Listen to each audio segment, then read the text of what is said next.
If you have been wondering which standardized English test is right for you in order to get into universities across the globe, this video is for you. We're going to take a look at IELTS, TOEFL, and Duolingo English Test, which is relatively new, and we're going to compare and contrast different features of these standardized tests to see which one is right for you.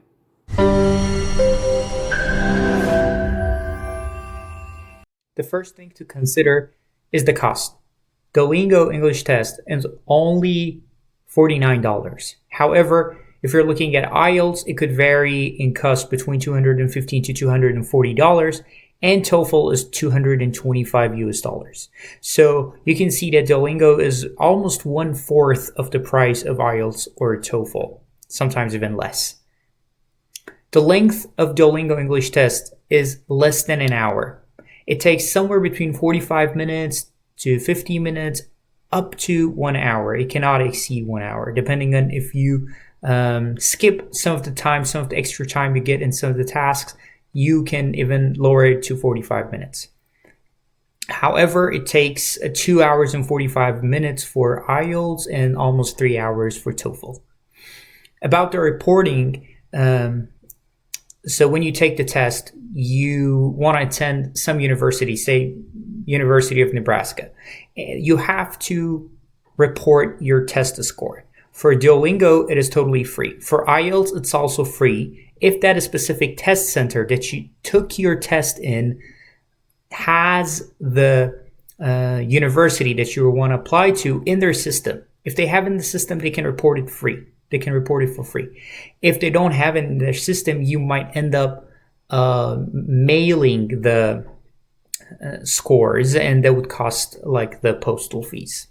For TOEFL, if you know what university you're applying for before the exam, exactly 10 p.m. the night before the exam, if you know the universities you're applying to, you can report up to 4 universities for free. But anything else, the 5th university, or if you forget to do it and you want to do it later after the test, it would cost $20 per test, per university.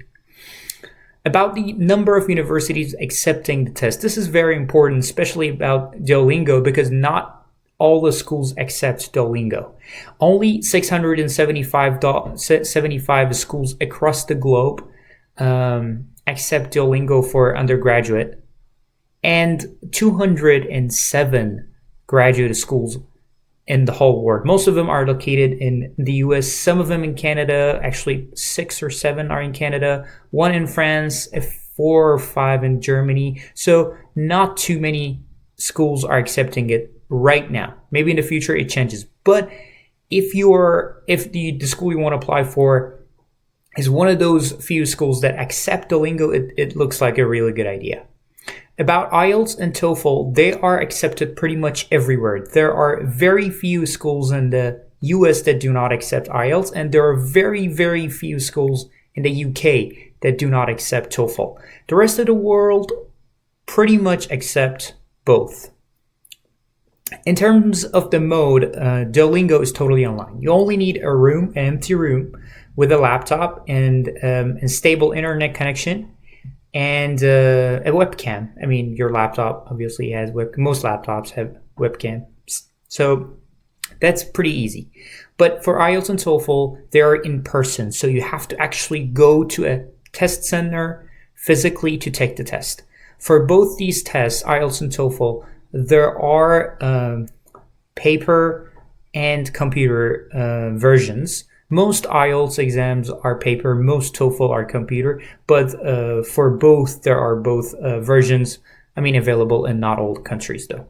For reservation, for Duolingo, you don't need to reserve anything. You just take it anytime you want, and as soon as you pay the $49, it's ready to go and you can take it. But for IELTS and TOEFL, well, obviously you have to reserve and book your seat in the test center. About the preparation materials, this is also very important. About Duolingo, there are not much out there except for a 15-minute test, sample test that is provided in the website. If you just log into your account in the Duolingo English Test website, then there is this test that you can actually repeat multiple times, and it also evaluates you. It's a pretty good idea to do it a few times to get a good grasp of what actually the tests look like.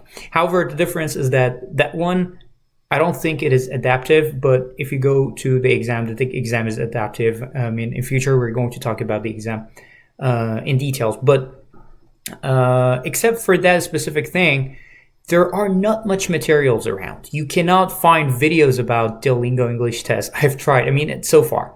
And there are not any books or any material that you can go through and get a good idea of what you have to do, the skills you need to master to take Duolingo test.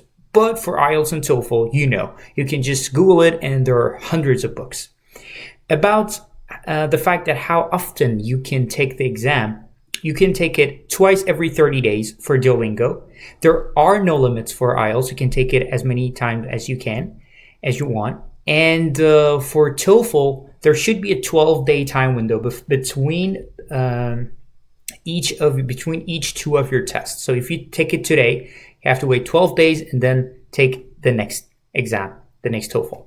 And the three of them are valid for 2 years, and the scores for Duolingo is ready within 48 hours, pretty much 2 days, exactly 2 days. But for IELTS, it takes 13 days, and for TOEFL, it takes at least 6 days. So this was a comparison between these three exams, and stay tuned for the next video, which is going to be about Duolingo itself. We're going to take a look at each question type and try to see what are the things that we have to be careful about when taking Duolingo English Test. If you like this video, give us a thumbs up and subscribe to our channel. Have a great day.